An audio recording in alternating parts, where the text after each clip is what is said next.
지금 영국 대학 강의실에서 전 세계를 충격에 빠뜨린 질문 하나가 던져졌습니다. 핵탄두 170개라는 강력한 무기를 가졌지만 25번의 국가부도를 겪은 나라. 평균 연령 22세라는 젊은 피를 가졌지만 국민들이 밀가루 한 포대를 위해 거리에서 피를 흘리는 나라. 바로 파키스탄입니다. 많은 이들은 말합니다. 안보가 너무 불안해서 식민지의 유산 때문에 민족이 분열돼 어쩔 수 없었다고 말이죠. 하지만 옥스퍼드 대학 교수는 이 익숙한 상식을 정면으로 깨뜨립니다. 이보다 더 지독하고 이보다 더 불리한 조건에서 출발했지만 세계 산업 강국이 된 나라가 실제로 존재한다면 여러분은 믿으시겠습니까? 오늘 세계가 경탄한 대한민국 시니어 세대의 위대한 선택과 그 필연적인 대비가 지금 시작됩니다. 어디서 듣고 계신가요? 구독과 좋아요 잊지 마세요. 칠판에 분필이 부딪히는 소리가 강의실을 가득 채웠습니다. 170 그리고 25. 순간 강의실 안의 키보드 소리가 일제히 멈췄습니다. 170개의 핵탄두를 가졌으면서 동시에 25번의 국가부도를 맞이한 나라. 바로 오늘날의 파키스탄입니다. 안녕하세요. 저는 리처드 홀든입니다. 옥스퍼드 대학교에서 국제정치경제학을 가르치고 있죠. 제 강의실에는 늘 세계 각국에서 온 학생들이 앉아 있습니다. 영국, 스페인, 독일, 프랑스, 그리고 더 먼 곳에서 온 친구들까지요. 이들은 모두 똑똑하고 데이터를 신뢰하며 논리적 사고에 익숙한 사람들이에요. 하지만 오늘만큼은 그들의 논리가 흔들릴 것이라는 확신이 있었습니다. 왜냐하면 제가 준비한 것은 단순한 국가 비교가 아니라 인류가 가장 쉽게 빠지는 함정 하나를 정면으로 해체하는 작업이었으니까요. 칠판의 170은 핵탄두 보유 개수였습니다. 25는 국제통화기금으로부터 받은 구제금융 횟수였어요. 저는 천천히 입을 열었죠. 이 두 숫자가 한 나라를 설명하는데 충분한지 물었습니다. 학생들은 고개를 갸웃거렸어요. 핵무기를 가진 나라가 왜 25번이나 구제금융을 받아야 했는지 그 모순이 그들의 머릿속에서 충돌하고 있었죠. 저는 그 혼란을 더 키우기로 했습니다. 평균 연령 22세, 인구 2억 4천만 명, 세계 5위의 군사력을 가진 나라라고 덧붙였어요. 그리고 마지막 한 줄을 칠판에 적었습니다. 밀가루 가격 폭등으로 시민들이 거리로 쏟아져 나온 나라라고요. 파키스탄이었습니다. 저는 그 이름을 입 밖으로 꺼내는 순간 강의실이 한층 더 조용해지는 것을 느꼈어요. 학생들은 이미 뉴스를 통해 파키스탄의 혼란을 알고 있었죠. 하지만 그것을 학문적으로, 냉정하게, 숫자로 마주하는 것은 전혀 다른 경험이었습니다.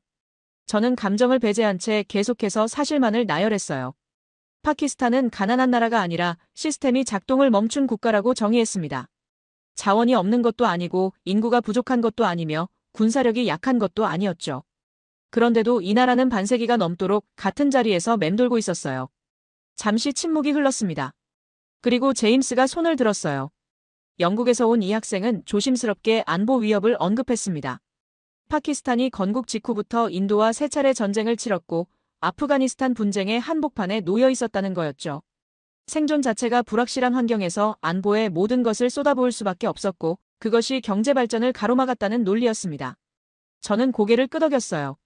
타당한 지적이라고 인정했죠. 이번엔 강의실 왼쪽에서 손이 올라갔습니다. 스페인 출신 마리아였어요. 그녀가 꺼낸 것은 사회 통합의 문제였습니다. 다민족 국가이고 언어도 여러 개이며 종교적 갈등까지 겹쳐있는 파키스탄에서는 국가적 에너지를 한 곳으로 모으는 것 자체가 불가능한 구조였다는 것이죠. 저는 다시 고개를 끄덕이며 그건 역시 중요한 변수라고 말했어요. 세 번째 의견은 루카스에게서 나왔습니다. 독일에서 온 그는 식민지 유산에 주목했어요. 영국이 남기고 간 행정체계와 불평등한 토지 분배, 그리고 끊임없는 외세의 개입이 파키스탄의 자율성을 제약했다고 지적했습니다. 이 나라는 스스로 선택할 기회조차 박탈당했다는 주장이었어요. 저는 그의 의견을 칠판 한쪽에 적어두었습니다. 프랑스에서 온 사라가 마지막 발언자였습니다. 그녀는 자원과 산업 구조의 한계를 이야기했어요. 농업 중심 경제에서 벗어날 기회도 없었고 산업화를 위한 자본도 기술도 부족했으며 국제시장에서 경쟁할 여건 자체가 만들어지지 않았다는 것이죠. 저는 그녀의 말을 경청하며 칠판의 마지막 요약을 추가했습니다. 강의실은 잠시 고요했습니다. 학생들은 자신들이 제시한 논리에 어느 정도 만족하는 듯 보였어요. 안보, 사회 분열, 식민지 유산, 산업 기회 부족. 이 모든 것이 파키스탄이 실패한 이유를 충분히 설명하는 것처럼 느껴졌을 겁니다.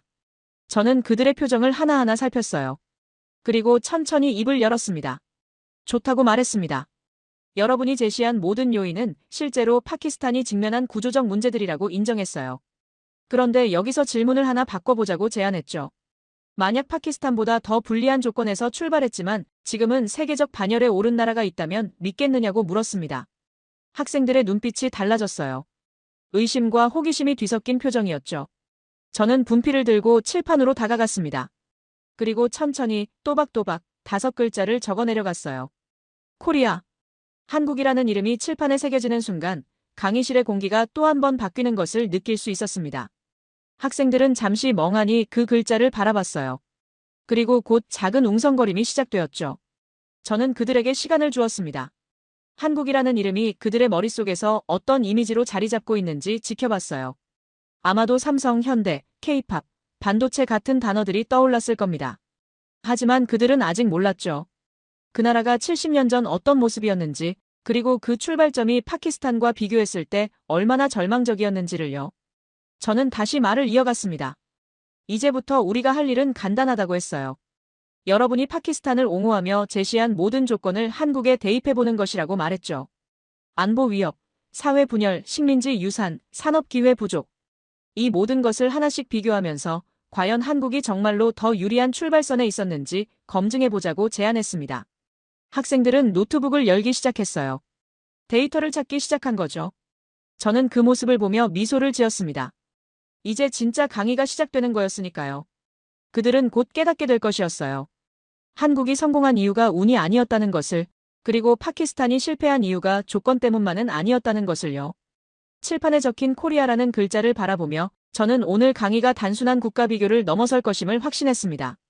시작 조건이라는 착각을 깨트리는 작업이었어요. 그리고 그 과정에서 우리는 인간의 의지가 환경을 어떻게 극복할 수 있는지 목격하게 될 것이었죠. 강의실은 다시 한번 고요해졌습니다. 하지만 이번 침묵은 달랐어요. 긴장과 기대가 뒤섞인 무언가 중요한 것이 펼쳐지기 직전의 고요함이었습니다. 노트북 화면에서 푸른 빛이 학생들의 얼굴을 비췄습니다. 그들은 이미 검색을 시작했어요. 한국의 1인당 국내 총생산, 수출액, 기업 순위 같은 숫자들이 화면에 뜨고 있었죠. 저는 그 모습을 지켜보며 잠시 기다렸습니다. 데이터는 현재의 한국을 보여줄 뿐이었고 그들이 찾는 것은 결국 지금의 성공한 모습일 테니까요. 하지만 제가 보여주려는 것은 70년 전의 출발선이었습니다.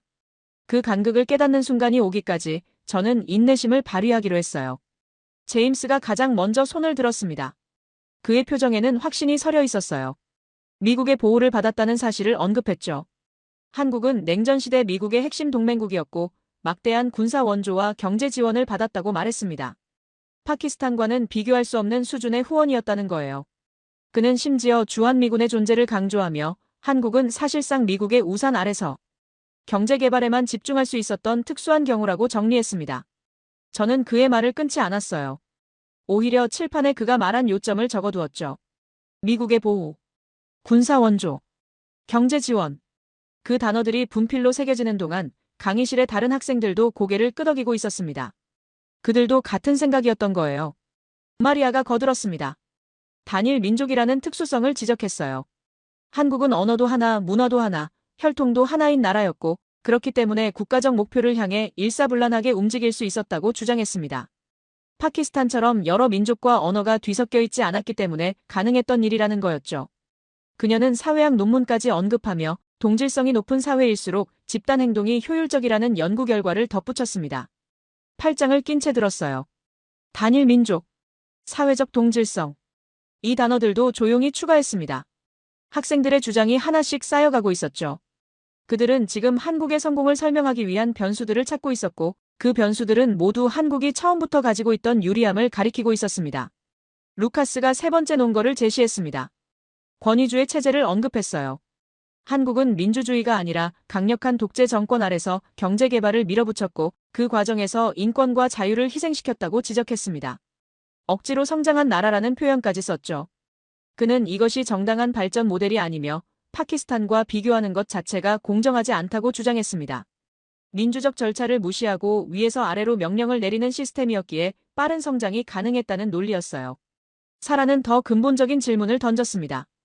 한국이 정말 파키스탄보다 더 불리한 조건에서 시작했느냐는 거였어요.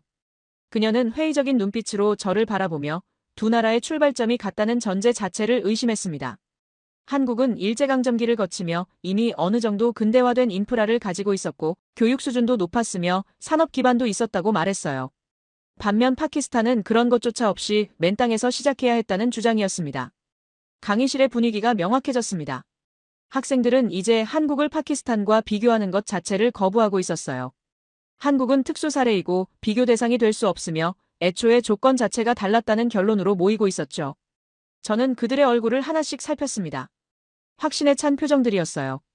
그들은 자신들이 제시한 논리가 탄탄하다고 믿고 있었습니다. 제임스가 다시 입을 열었어요. 이번엔 더 강하게 밀어붙였습니다. 한국의 성공은 운이 좋았던 거라고 단언했죠.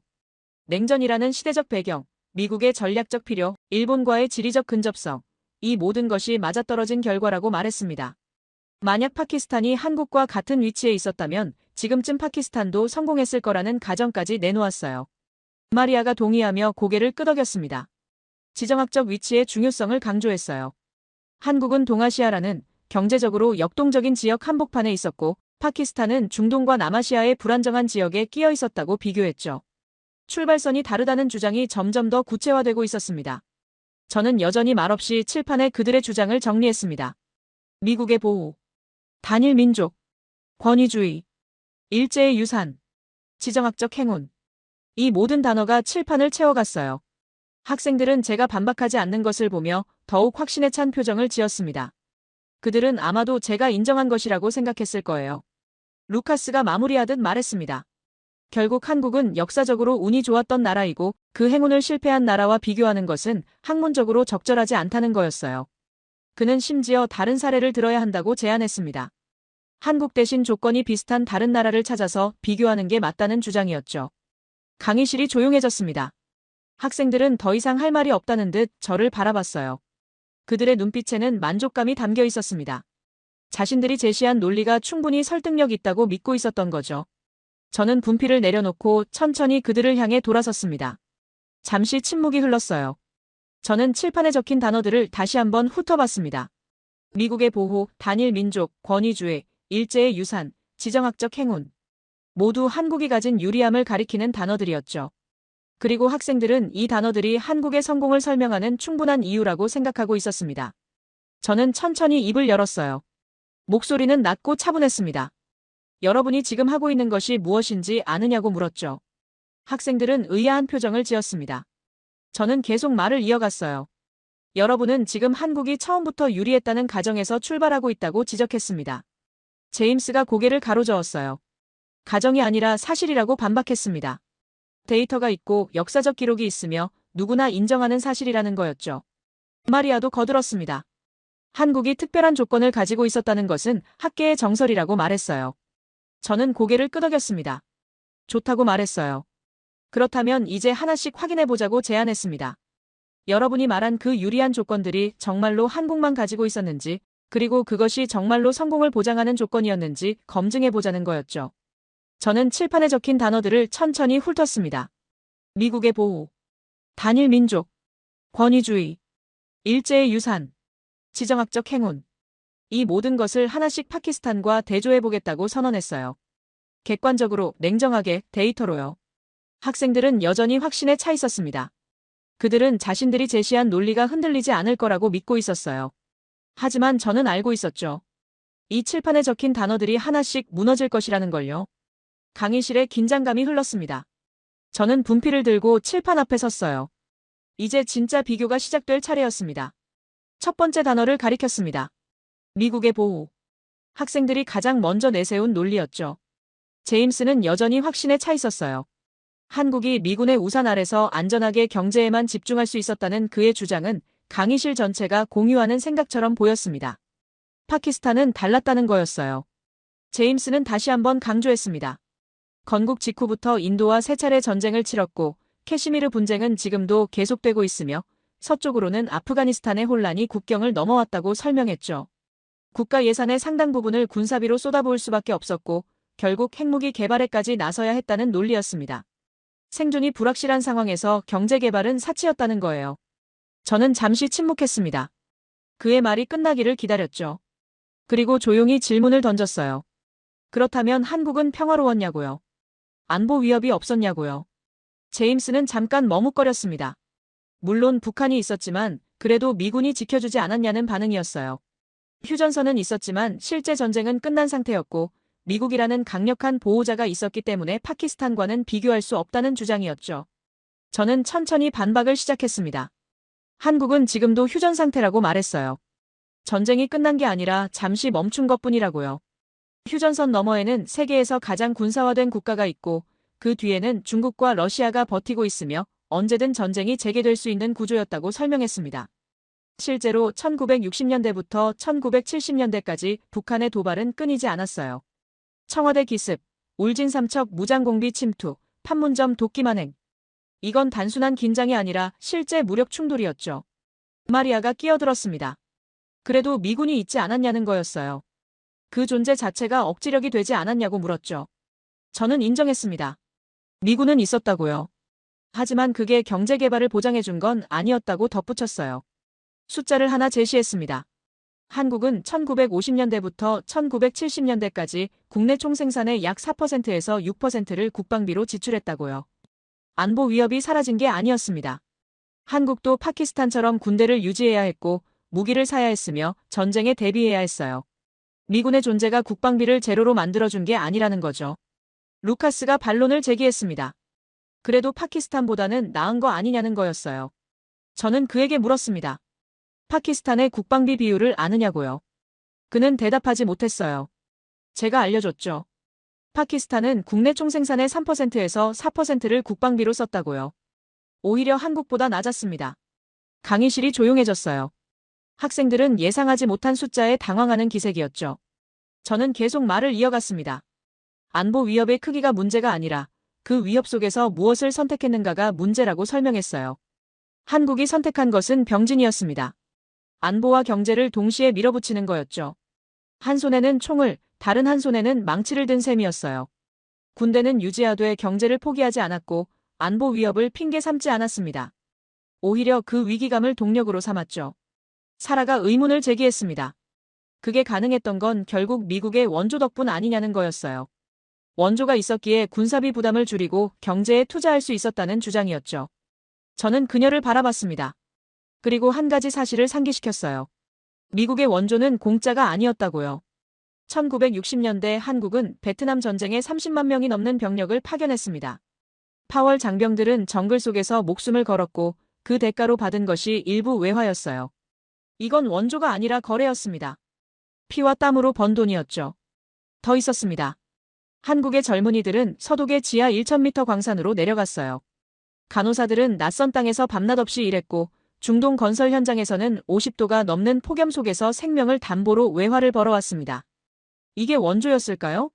저는 학생들에게 물었어요. 이건 스스로 벌어온 돈이었다고 강조했습니다. 제임스가 난처한 표정을 지었습니다. 하지만 그래도 파키스탄은 그런 기회조차 없었다는 반박을 시도했어요. 저는 그 말을 받았습니다. 기회가 없었던 게 아니라 선택하지 않았다고 정정했죠. 파키스탄도 해외로 인력을 보낼 수 있었고 실제로 중동에 많은 노동자를 보냈습니다. 하지만 그 돈이 어디로 갔는지가 달랐어요. 한국에서는 광부가 번 돈이 공장으로 갔고 간호사가 번 돈이 철강소로 갔으며 건설 노동자가 번 돈이 조선소로 갔습니다. 개인의 송금이 국가의 산업자본으로 전환되는 시스템이 작동했던 거예요. 반면 파키스탄에서는 해외 송금이 개인 소비로 흘러갔고 부동산 투기로 흘러갔으며 산업 기반을 만드는 데 쓰이지 않았습니다. 마리아가 그건 정부의 역할 차이 아니냐고 물었어요. 저는 동의했습니다. 맞다고요. 바로 그게 핵심이라고 말했죠. 조건이 아니라 선택이었다는 거예요. 한국 정부는 안보 위협 속에서도 경제 개발을 국가 최우선 과제로 설정했고 모든 자원을 그쪽으로 집중시켰습니다. 파키스탄은 안보를 명분으로 군부가 권력을 장악했고 경제는 뒷전이었죠. 저는 또 다른 사례를 꺼냈습니다. 1960년대 한국의 수출 드라이브 정책이었어요. 박정희 정부는 매달 수출 실적을 점검했고 목표를 달성하지 못하면 장관이 문책당했으며 기업들은 수출 성과에 따라 금융 지원을 받았습니다. 이게 전시체제와 다를 바 없는 강도였죠. 안보 위협이 있다고 경제를 포기한 게 아니라 오히려 안보 위협이 있기 때문에 더 빨리 성장해야 한다는 논리로 밀어붙인 겁니다. 루카스가 고개를 갸웃거렸어요. 그건 너무 무리한 방식 아니었냐는 의문이었죠. 저는 인정했습니다. 무리했다고요. 한국 청년들은 잠을 줄였고 휴일을 반납했으며 가족과의 시간을 포기했습니다. 공장 노동자들은 하루 12시간 이상 일했고 농민들은 새벽부터 밤까지 논밭을 일궜어요. 이게 인간적이었냐고 묻는다면 아니었다고 답할 수밖에 없었습니다. 하지만 그들은 그 선택을 했어요. 지금 고통스러워도 미래 세대는 다르게 살 수 있도록 만들겠다는 의지였죠. 사라가 조용히 물었습니다. 그렇다면 한국 사람들은 왜 그런 선택을 했느냐는 거였어요. 파키스탄 사람들은 왜 그렇게 하지 않았느냐고요. 저는 잠시 생각했습니다. 이건 단순한 정책의 차이가 아니라 집단적 의지의 차이였으니까요. 한국에는 절박함이 있었다고 설명했습니다. 전쟁을 직접 겪은 세대였고 폐허를 목격한 사람들이었으며 다시는 그런 가난으로 돌아가지 않겠다는 집단적 합의가 있었어요. 안보 위협은 두려움이 아니라 동기가 되었고 외부의 압력은 좌절이 아니라 자극이 되었습니다. 이건 조건의 문제가 아니었어요. 마인드의 문제였죠. 제임스는 더 이상 반박하지 않았습니다. 미국의 보호라는 논리가 생각보다 약하다는 걸 깨달은 듯 했어요. 한국도 안보 위협 속에 있었고 한국도 국방비를 썼으며 한국도 전쟁의 공포를 안고 살았다는 사실이 분명해졌으니까요. 저는 마무리했습니다. 안보 위협이 컸다는 건 핑계가 될 수 없다고요. 한국 시니어들은 안보를 이유로 경제를 포기하지 않았고 위협을 명분으로 성장을 미루지 않았으며 한 손에는 총을 들되 다른 손에는 망치를 쥐고 앞으로 나아갔다고 간주했습니다. 이게 바로 병진 성장이었고 인류사에서 매우 이례적인 사례라고 덧붙였어요. 강의실은 조용했습니다. 첫 번째 논리가 무너졌으니까요.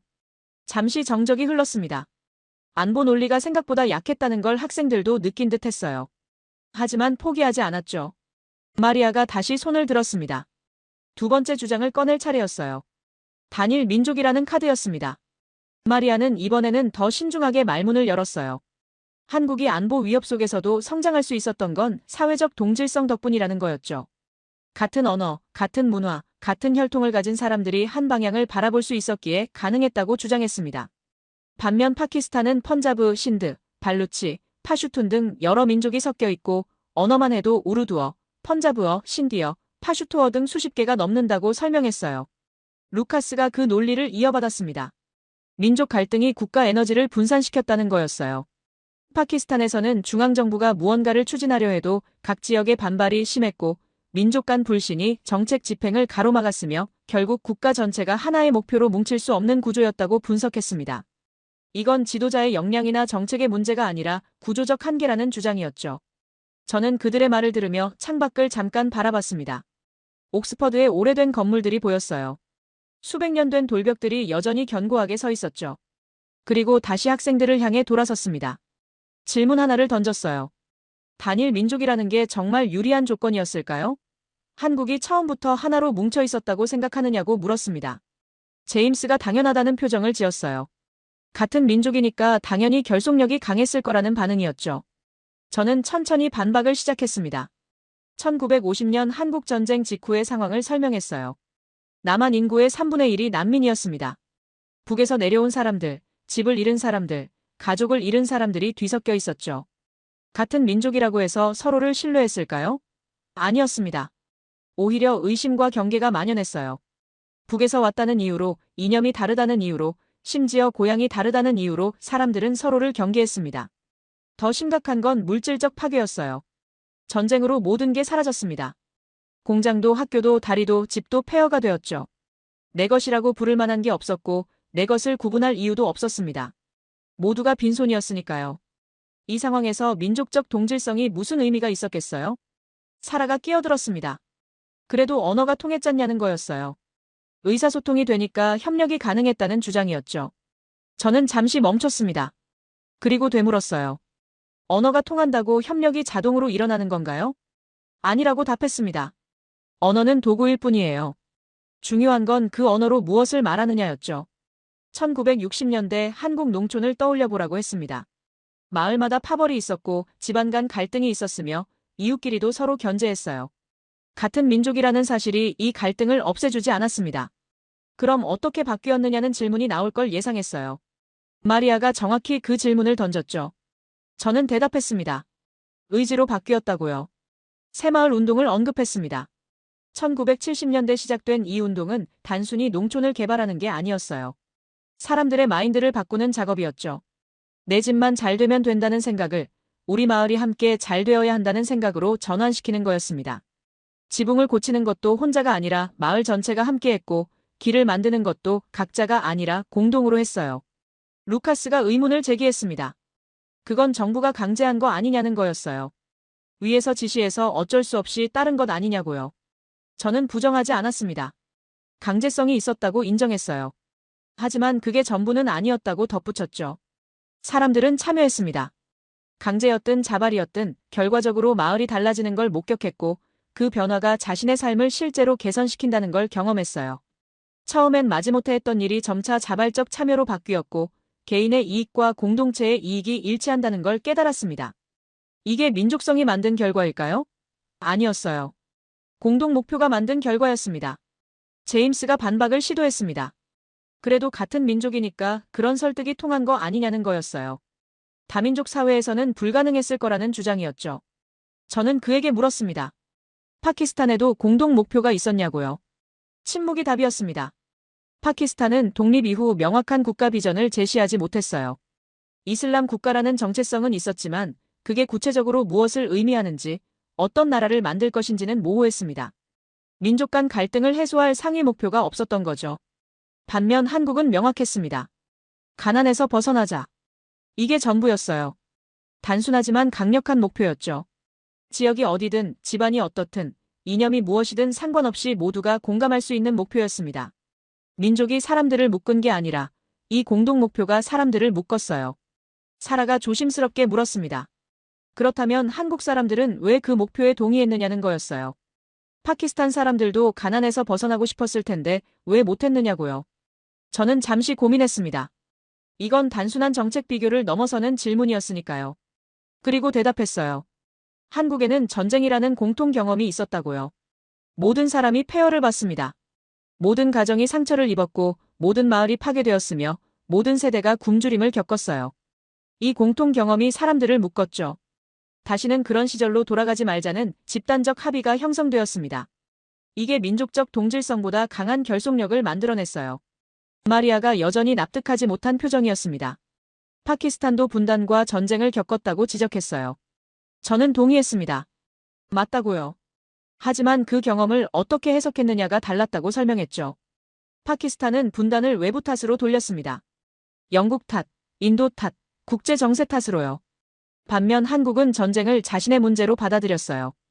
우리가 약했기 때문에, 우리가 가난했기 때문에 전쟁을 막지 못했다는 자기 반성이 있었죠. 이 차이가 컸습니다. 루카스가 그건 너무 가혹한 자기인식 아니냐고 물었어요. 저는 인정했습니다. 가혹했다고요. 하지만 그 가혹함이 동력이 되었다고 덧붙였죠. 남 탓을 하면 변화가 일어나지 않습니다. 자기 탓을 해야 바꿀 수 있어요. 제임스가 마지막으로 질문했습니다.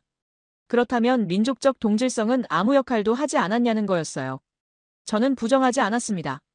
역할은 했다고 인정했어요. 의사소통 비용을 줄였고 문화적 마찰을 최소화했으며 정책 집행을 상대적으로 수월하게 만들었죠. 하지만 그게 결정적 요인은 아니었다고 강조했습니다. 만약 민족적 동질성이 성공의 핵심이었다면 세계의 모든 단일 민족 국가가 성공했어야 해요. 그런데 그렇지 않았죠. 단일 민족이면서도 실패한 나라들이 많았고 다민족이면서도 성공한 나라들도 있었습니다. 결국 중요한 건 민족이 아니라 의지였다고 마무리했습니다. 한국은 민족을 내세우지 않았어요. 가난 탈출이라는 공동 목표를 내세웠죠. 내 자식만이 아니라 우리 마을 아이들 전체가 배불리 먹게 하자는 의지, 내 집만이 아니라 마을 전체가 지붕을 고치자는 의지, 내 농사만이 아니라 마을 전체가 수확량을 늘리자는 의지. 이게 한국을 움직인 힘이었습니다. 강의실이 조용해졌어요. 두 번째 논리도 생각만큼 단단하지 않았다는 걸 학생들이 느끼고 있었습니다. 민족적 동질성은 출발선의 유리함이 아니었어요. 그건 그저 도구였고 중요한 건 그 도구를 어떻게 사용했느냐였습니다. 마리아는 더 이상 반박하지 않았습니다. 학생들의 표정에서 확신이 조금씩 사라지고 있었어요. 강의실의 긴장감이 계속되고 있었습니다. 두 개의 논리가 무너졌지만 학생들은 아직 포기하지 않았어요. 사라가 천천히 손을 들었습니다. 이번에는 더 신중한 태도였죠.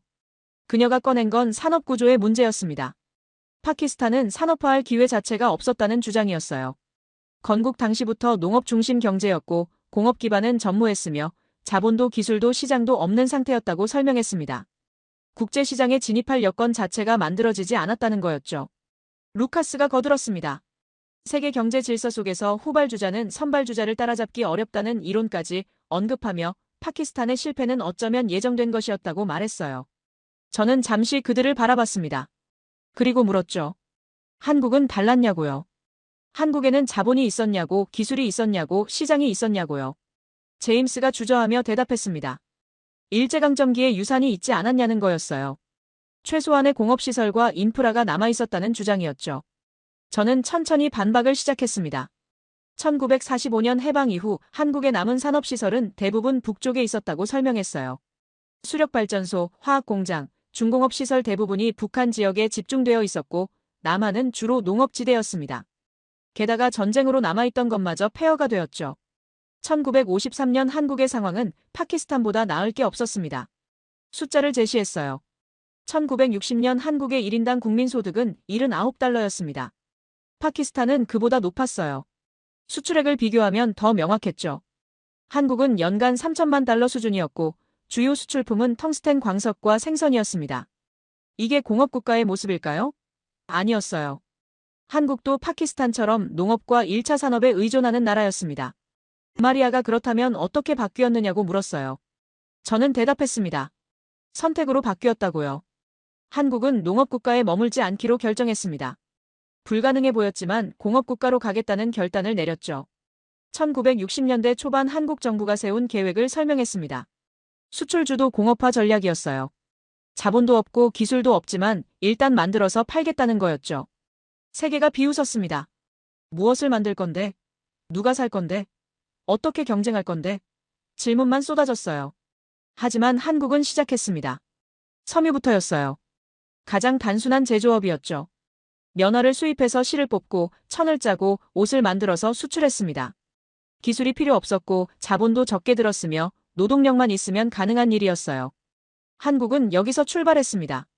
사라가 끼어들었습니다. 그건 누구나 할 수 있는 일 아니냐는 거였어요. 파키스탄도 섬유 산업이 있었다고 지적했죠. 저는 인정했습니다. 맞다고요. 파키스탄도 면화를 재배했고 방직 공장도 있었으며 섬유를 수출하기도 했다고요. 하지만 차이는 다음 단계에서 나타났다고 설명했습니다. 한국은 섬유에 머물지 않았어요. 거기서 번 돈을 다음 산업에 투자했습니다. 전자제품, 조선, 철강으로 확장해 나갔죠. 반면 파키스탄은 섬유에 머물렀어요. 더 높은 부가가치 산업으로 올라가지 못했습니다. 루카스가 의문을 제기했습니다. 그렇게 올라가려면 자본이 필요한데 한국은 어디서 돈을 구했냐는 거였어요. 저는 잠시 멈췄습니다. 이 부분이 중요했으니까요. 한국은 빚을 냈다고 말했습니다. 외국에서 돈을 빌렸어요. 하지만 그 돈을 소비에 쓰지 않았습니다. 공장을 짓는 데 썼고 기계를 사는 데 썼으며 기술을 배우는 데 썼죠. 빚은 늘어났지만 생산 능력도 함께 늘어났습니다. 제임스가 반박했습니다. 파키스탄도 외채가 많다고 지적했어요. 차이가 뭐냐는 거였죠. 저는 대답했습니다. 빚을 무엇에 썼느냐가 달랐다고요. 파키스탄의 외채는 주로 소비재 수입과 군비에 사용되었습니다. 공장이 아니라 무기를 샀고 기계가 아니라 밀가루를 수입했어요. 빚은 늘었지만 갚을 능력은 늘지 않았습니다. 포항제철 이야기를 꺼냈습니다. 1968년 한국 정부는 제철소를 짓기로 결정했어요. 세계은행에 돈을 빌리러 갔죠. 세계은행은 거절했습니다. 한국 같은 나라의 철강소는 시기상조라는 이유였어요. 시장도 작고 기술도 없으며 경제성도 없다는 판단이었죠. 한국은 포기하지 않았습니다. 다른 방법을 찾았어요. 대일 청구권 자금을 투입했습니다. 일제강점기의 피해보상금이었죠. 조상들의 피값이라고 불렀어요. 이 돈으로 제철소를 짓기 시작했습니다. 쉽지 않았다고 설명했습니다. 기술이 없었으니 외국에서 배워와야 했고 설비도 수입해야 했으며 실패할 확률이 높았어요. 당시 책임자들은 이런 말까지 했다고 전해집니다. 실패하면 우향우에서 0일 만에 빠져 죽자고요. 그만큼 절박했습니다. 마리아가 놀란 표정을 지었어요. 그렇게까지 위험을 감수했냐는 반응이었죠. 저는 고개를 끄덕였습니다. 위험을 감수한 게 아니라 위험을 무릅쓸 수밖에 없었다고 정정했어요. 철강 없이는 조선도 자동차도 건설도 불가능했으니까요. 철강은 모든 산업의 기초였습니다. 1973년 포항제철이 가동을 시작했습니다. 첫 해 생산량은 목표치를 넘었고 품질도 예상보다 좋았으며 수익도 났어요. 세계은행이 불가능하다고 했던 일이 현실이 되었죠. 한국은 이제 철강을 수입하는 나라가 아니라 수출하는 나라가 되었습니다. 사라가 조용히 물었습니다. 파키스탄은 왜 그런 선택을 하지 않았냐는 거였어요. 저는 잠시 생각했습니다. 그리고 대답했죠. 파키스탄은 남이 차려준 밥상을 기다렸다고요. 중국과 파키스탄의 관계를 예로 들었습니다. 파키스탄은 과다르 항구 개발에 중국 자본을 받아들였어요. 중국이 돈을 대고 중국이 짓고 중국이 운영했습니다. 파키스탄은 그저 땅을 내주었을 뿐이었죠. 결과는 어땠을까요? 수익의 대부분이 중국으로 갔고 파키스탄에는 빚과 종속만 남았습니다. 한국은 달랐다고 강조했습니다. 밥상을 직접 만들었어요. 나무를 깎아서 상을 만들고 그 위에 직접 지은 밥을 올렸으며 스스로 먹고 남는 건 팔았습니다. 힘들었지만 모든 과정을 자기 손으로 했죠. 경부고속도로도 마찬가지였습니다. 1968년 착공 당시 세계은행은 또다시 거절했어요. 한국의 고속도로는 사치라는 이유였죠. 차도 없는데 왜 도로를 만드냐는 논리였습니다. 하지만 한국 정부는 밀어붙였어요. 차가 없으면 도로를 만들 수 없다는 게 아니라 도로가 있어야 차가 늘어난다는 역발상이었죠. 1970년 경부고속도로가 개통되었습니다. 서울에서 부산까지 하루 만에 갈 수 있게 되었고 물류 비용이 급감했으며 지역 경제가 활성화되었어요. 도로가 경제 성장을 끌어올린 겁니다. 제임스가 감탄하는 표정을 지었습니다. 하지만 여전히 의문이 남아있다는 듯 물었어요. 한국은 왜 그렇게 위험을 무릅쓸 수 있었냐는 거였죠. 실패하면 국가 전체가 무너질 수도 있었을 텐데요. 저는 대답했습니다. 한국에는 대안이 없었다고요. 가만히 있으면 굶주림이 계속되고 가난이 대물림되며 영원히 후진국으로 남을 게 뮤했습니다. 위험을 무릅쓰지 않는 게 오히려 더 큰 위험이었어요. 루카스가 그건 도박 아니었냐고 물었습니다. 저는 부정하지 않았어요. 도박이었다고 인정했죠. 하지만 계산된 도박이었다고 덧붙였습니다. 한국은 철저히 준비했고 기술을 배웠으며 실패 가능성을 최소화하려고 노력했어요. 무모한 도전이 아니라 치밀한 계획이었습니다. 마리아가 마지막으로 질문했습니다. 그렇다면 파키스탄도 그렇게 할 수 있었냐는 거였어요. 저는 대답했습니다.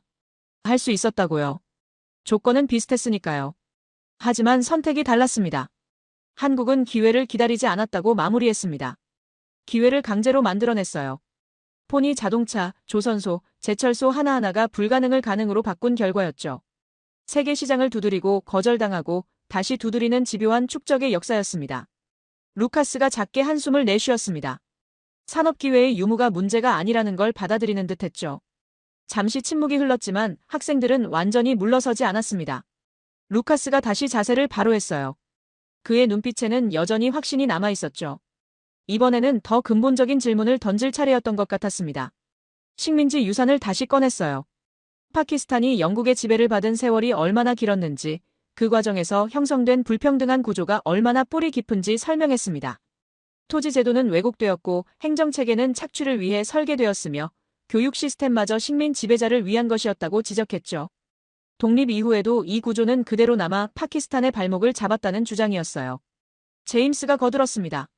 외세의 개입도 문제였다고 덧붙였어요. 냉전 시기 미국과 소련 사이에서 그리고 지금은 미국과 중국 사이에서 파키스탄은 끊임없이 이용당했다는 거였죠. 자율적 선택이 불가능한 구조였고 언제나 강대국의 이해관계에 따라 움직여야 했다는 논리였습니다. 저는 고개를 끄덕였어요. 그들의 말이 틀린 건 아니었으니까요. 식민지 유산은 실제로 파키스탄에 깊은 상처를 남겼고 외세의 영향력도 분명 존재했습니다. 하지만 그게 전부였을까요? 한국은 어땠는지 물었습니다. 한국은 식민지 경험이 없었냐고, 외세의 간섭을 받지 않았냐고요. 학생들이 잠시 머뭇거렸어요. 당연히 일제강점기가 있었다는 걸 알고 있었죠. 일본의 지배는 35년이었다고 말했습니다. 영국이 인도를 지배한 기간보다 짧았지만 그 강도는 결코 약하지 않았어요. 토지조사 사업으로 농민들의 땅을 빼앗았고 창씨개명으로 이름까지 바꾸게 했으며 전쟁 말기에는 젊은이들을 강제징용했습니다. 한국어 사용을 금지하고 역사를 왜곡했으며 민족 정체성 자체를 지우려 했죠. 마리아가 끼어들었습니다. 그래도 일본이 남긴 인프라가 있지 않았냐는 거였어요. 철도, 항구, 공장 같은 시설들이 남아있었고 그게 한국 발전의 기초가 되지 않았냐는 주장이었죠.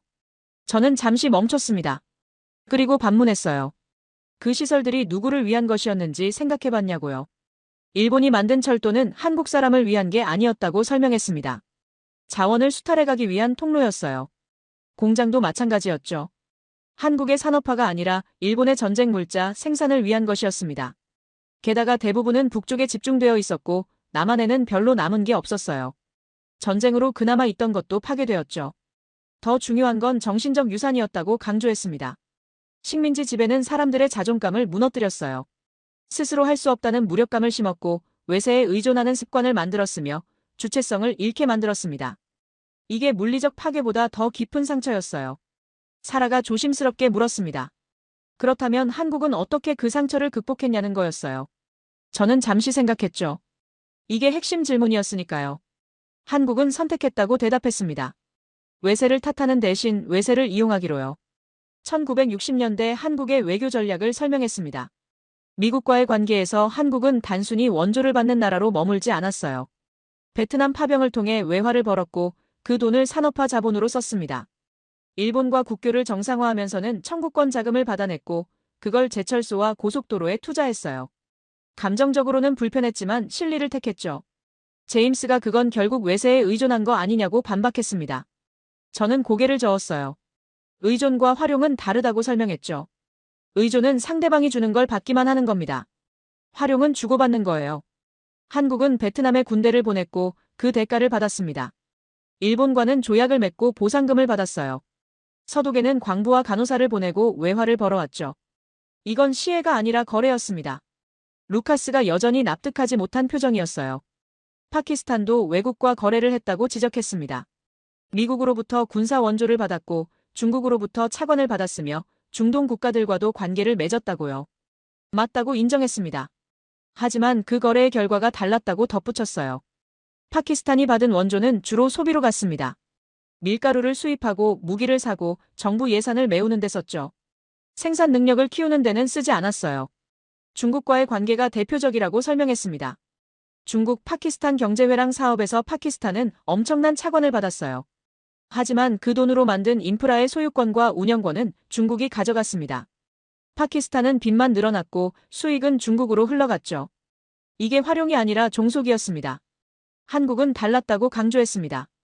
외국 자본을 받을 때도 주도권을 놓치지 않았어요. 기술 이전을 조건으로 걸었고 경영권을 확보하려 했으며 장기적으로 자립할 수 있는 구조를 만들었습니다. 빚을 졌지만 그 빚으로 공장을 지었고 공장에서 나온 제품을 팔아 빚을 갚았어요. 순환 구조를 만든 겁니다. 마리아가 질문했습니다. 그렇게 할 수 있었던 건 한국 정부가 유능했기 때문 아니냐는 거였어요. 저는 부정하지 않았습니다. 정부의 역할이 컸다고 인정했어요. 하지만 그것만은 아니었다고 덧붙였죠. 한국 사람들의 마인드가 달랐다고 설명했습니다. 외세에 당했다는 피해 의식에 머물지 않았어요. 다시는 당하지 않으려면 어떻게 해야 하는가를 고민했죠. 강해져야 한다는 결론에 도달했고 강해지려면 경제적으로 자립해야 한다는 걸 깨달았습니다. 사라가 그건 너무 이상적인 설명 아니냐고 의문을 제기했어요. 실제로는 강압적이었을 거라는 거였죠. 저는 인정했습니다. 강압도 있었다고요. 하지만 동의도 있었다고 덧붙였어요. 새마을 운동 같은 정책이 처음엔 강제성을 띠었지만 사람들은 점차 그 필요성을 받아들였다고 설명했습니다. 외세의 간섭을 벗어나려면 스스로 일어서야 한다는 공감대가 형성되었죠.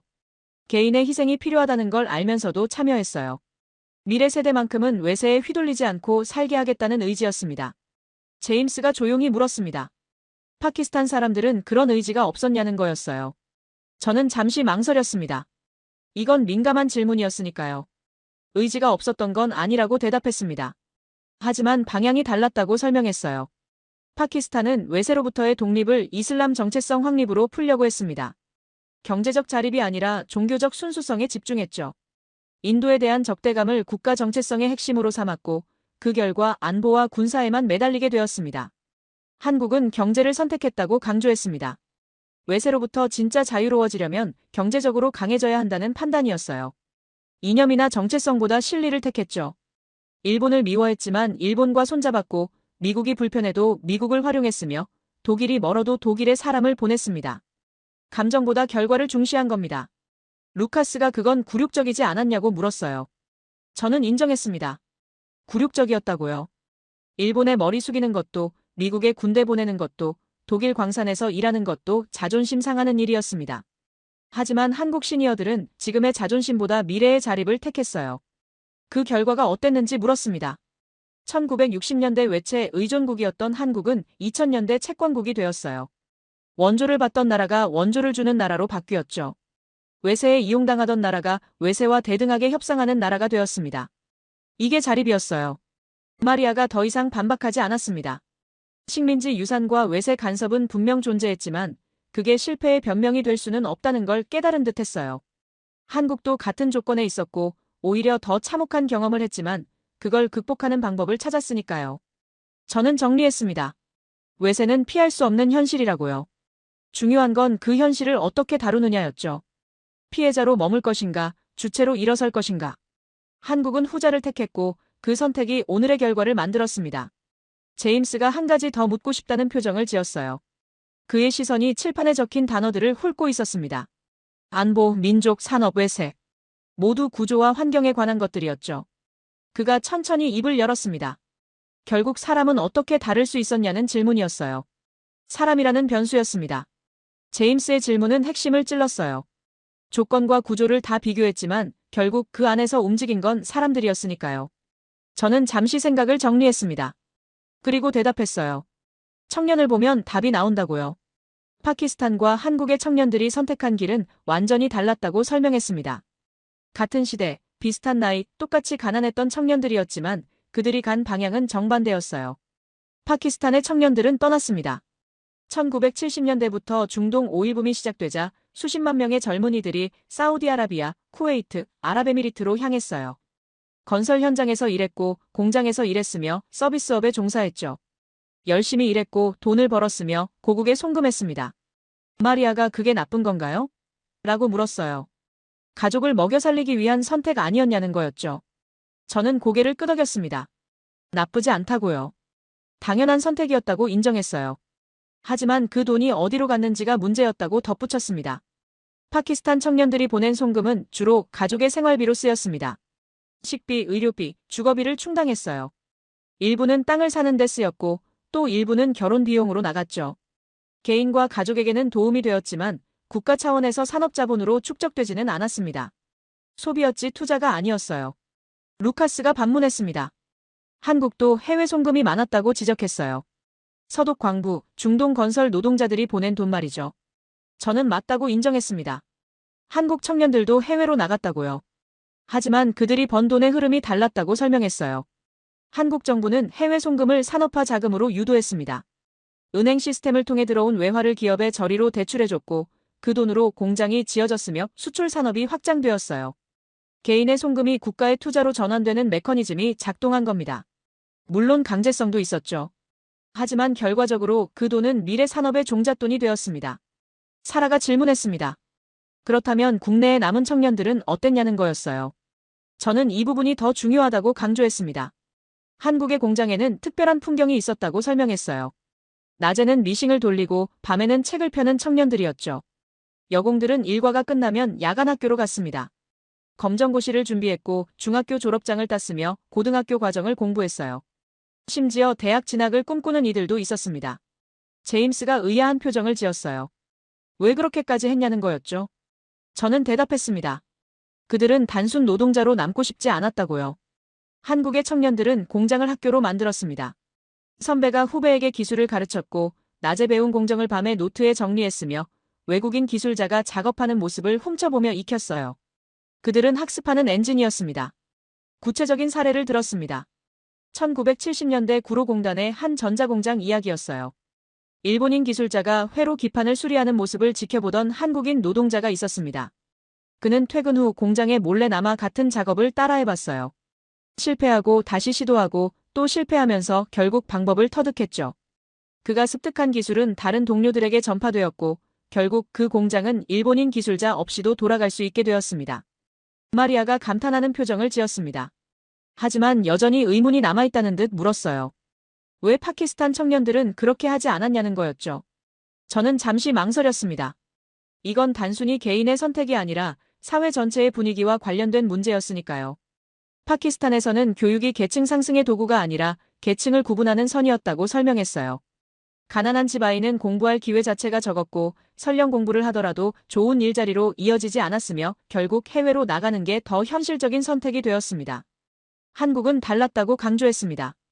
가난해도 공부할 수 있다는 희망이 있었어요.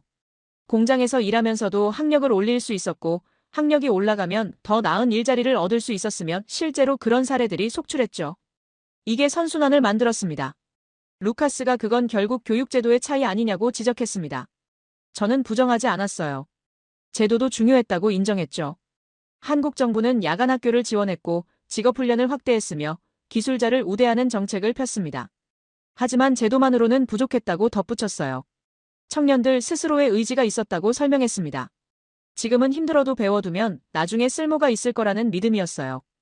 당장의 임금을 포기하고 공부 시간을 확보했고 잠을 줄이면서 책을 봤으며 동료들끼리 스터디 그룹을 만들어 서로 가르쳤습니다. 이게 개인의 노력이면서 동시에 집단적 움직임이었어요. 사라가 조용히 물었습니다. 그렇게 배운 기술이 정말 쓸모가 있었냐는 거였어요. 저는 확신을 갖고 대답했습니다. 엄청난 쓸모가 있었다고요. 1980년대 한국의 산업구조가 중화학공업으로 전환될 때 필요한 건 숙련 노동자였다고 설명했습니다. 대학을 나온 엔지니어도 중요했지만 현장에서 기계를 다룰 줄 아는 기술자가 더 절실했어요. 그리고 바로 그들이 1970년대 공장 야간학교를 다니고 선배에게 기술을 배우고 스스로 연습했던 청년들이었습니다. 반도체, 자동차, 조선산업의 핵심 인력이 여기서 나왔다고 강조했어요. 그들은 단순 조립공이 아니라 문제 해결사였고 공정 개선자였으며 기술 혁신의 주체였습니다. 파키스탄이 해외 기술자에 의존할 때 한국은 자체 기술 인력을 보유하게 된 거죠. 제임스가 한 가지 더 물었습니다. 그 청년들은 보상을 받았냐는 거였어요. 저는 솔직하게 대답했습니다. 충분하지는 않았다고요. 당시 임금은 낮았고 노동시간은 길었으며 작업 환경도 열악했습니다. 그들은 희생했어요. 자신의 청춘을, 건강을, 때로는 꿈까지 내려놓았죠. 하지만 그들이 믿었던 건 미래였다고 설명했습니다. 자기 세대가 고생하면 다음 세대는 나아질 거라는 믿음이었어요. 마리아가 눈시울이 붉어졌습니다. 그녀는 유럽 출신이라 그런 이야기가 낯설었을 거예요. 하지만 감정적으로 이해하는 듯했죠. 저는 정리했습니다. 파키스탄 청년들이 나라를 떠날 때 한국 청년들은 나라를 만들고 있었다고요. 송금으로 가족을 먹여 살리는 것과 기술로 산업을 일으키는 것의 차이였습니다.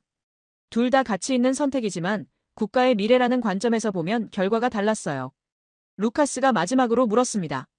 지금 파키스탄 청년들도 그렇게 할 수 있을까요? 라고요. 저는 잠시 생각했습니다. 그리고 대답했어요. 가능하다고요. 조건이 아니라 선택의 문제니까요. 하지만 쉽지는 않을 거라고 덧붙였습니다. 한국 청년들이 걸었던 길은 고통스러운 길이었고 그 고통을 감수할 의지가 필요하니까요. 학생들은 더 이상 질문하지 않았습니다. 청년이라는 변수가 얼마나 결정적이었는지 이해한 듯 했어요. 떠난 자와 남은 자, 소비와 투자, 송금과 기술. 이 대비가 두 나라의 운명을 갈랐던 겁니다. 잠시 침묵이 흘렀습니다. 저는 학생들의 얼굴을 하나씩 바라봤어요. 제임스, 마리아, 루카스, 사라. 강의 시작 전 그들의 표정과 지금 표정이 달라져 있었습니다. 확신은 사라지고 의문이 자리 잡고 있었죠. 칠판으로 다가갔습니다. 그곳에는 여전히 학생들이 제시했던 단어들이 적혀 있었어요. 미국의 보호, 단일 민족, 권위주의, 일제의 유산, 지정학적 행운. 한국이 처음부터 가졌다고 생각했던 유리한 조건들이었죠. 하지만 이제 그 단어들은 더 이상 설득력을 갖지 못하고 있었습니다. 분필을 집어들었습니다. 그리고 칠판 한가운데 굵게 세 단어를 적었어요. 시작 조건. 오늘 강의의 핵심 주제였습니다. 목소리를 낮추고 학생들에게 물었어요. 이제 무엇이 보이냐고요? 파키스탄과 한국을 비교하면서 무엇을 발견했냐고요? 사라가 조심스럽게 대답했습니다. 조건은 비슷했다고요. 아니, 어쩌면 한국이 더 불리했을지도 모른다고 말했어요. 저는 고개를 끄덕였습니다. 정확하다고 인정했죠. 안보 위협에서 한국이 나을 게 없었습니다. 휴전선, 북한의 도발, 주변 강대국의 압력. 파키스탄과 마찬가지로 한국도 생존이 불확실한 환경이었어요. 사회 통합에서도 한국이 쉽지 않았습니다. 전쟁으로 인한 난민, 이념 갈등, 지역 대립, 민족적 동질성이 모든 문제를 해결해주지 않았죠. 산업 기반에서는 오히려 한국이 더 열악했습니다. 자본도 없고 기술도 없고 자원도 없는 나라였어요. 식민지 유산과 외세 간섭에서는 둘 다 비슷했습니다. 한국도 일제 지배를 받았고 전쟁 이후 미국의 영향 아래 놓여 있었으며 자율성이 제한되어 있었죠. 마리아가 입을 열었습니다. 그렇다면 차이는 무엇이었냐고 물었어요. 저는 잠시 멈췄습니다. 이게 오늘 강의에서 가장 중요한 순간이었으니까요. 선택이라고 대답했습니다. 한국과 파키스탄의 차이는 시작 조건이 아니라 선택이었다고요. 파키스탄은 안보 위협을 핑계로 군사비에 올인했습니다. 한국은 안보와 경제를 동시에 추진했어요. 파키스탄은 민족 갈등을 방치했습니다. 한국은 가난 탈출이라는 공동 목표로 사람들을 묶었어요. 파키스탄은 산업 기회를 기다렸습니다. 한국은 기회를 강제로 만들어냈죠. 파키스탄은 외세를 탓했습니다. 한국은 외세를 이용했어요. 파키스탄 청년은 나라를 떠났습니다. 한국 청년은 나라를 만들었죠. 매 순간 선택의 기로에서 두 나라는 다른 길을 택했습니다. 루카스가 반박하려다 멈췄습니다. 그의 입에서 나오려던 말은 아마도 그래도 한국이 운이 좋았다는 말이었을 거예요. 하지만 그는 그 말을 삼켰습니다. 지난 2시간 동안의 논의가 그 말의 설득력을 앗아갔으니까요. 제임스가 조용히 말했습니다. 결국 의지의 문제였다는 거죠? 저는 고개를 끄덕였어요. 더 정확히 말하면 집단적 의지라고 정정했습니다. 한국 시니어 세대에게는 공통된 경험이 있었다고 설명했습니다. 전쟁의 참상을 직접 받고 극심한 가난을 겪었으며 도움을 구해도 아무도 와주지 않는다는 걸 깨달았어요. 그 절망 속에서 그들은 결론에 도달했습니다. 스스로 일어서는 수밖에 없다고요. 이게 단순한 구호가 아니었다고 강조했습니다. 실제 행동으로 이어졌어요. 공장 노동자는 밤에 공부했고 농민은 새벽부터 일했으며 어머니들은 자식 교육에 모든 것을 쏟아부었습니다. 기업가는 실패를 두려워하지 않고 도전했고 공무원은 밤을 새워 정책을 만들었으며 기술자는 외국인을 따라다니며 기술을 배웠어요. 사라가 눈물을 글썽이며 물었습니다. 그들은 왜 그렇게까지 할 수 있었냐고요. 저는 잠시 창밖을 바라봤습니다. 옥스퍼드의 오래된 건물들이 햇빛을 받아 빛나고 있었어요. 수백 년의 역사가 쌓인 곳이었죠. 한국 청년들은 미래 세대에 대한 책임감이 있었다고 대답했습니다. 자기 세대가 고생하면 자식 세대는 나아질 거라는 믿음이었어요. 그리고 실제로 그렇게 되었습니다. 1960년대 공장에서 일했던 청년이 1980년대 중산층이 되었고 그들의 자녀는 2000년대 대학을 나와 전문직에 종사하게 되었죠. 반면 파키스탄은 그런 선순환을 만들지 못했다고 지적했습니다. 이유가 뭐였을까요? 조건 탓을 했기 때문이라고 설명했어요. 영국 탓, 인도 탓, 미국 탓, 국제 정세 탓. 항상 외부에 책임을 돌렸습니다.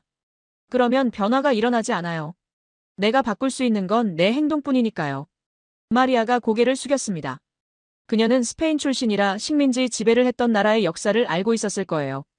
하지만 지금 이 순간 그녀는 피지배 국가의 관점에서 세상을 보고 있었습니다. 저는 최종 정리를 시작했습니다. 목소리에 힘을 실었어요. 한국은 조건을 바꾸지 않았다고 말했습니다.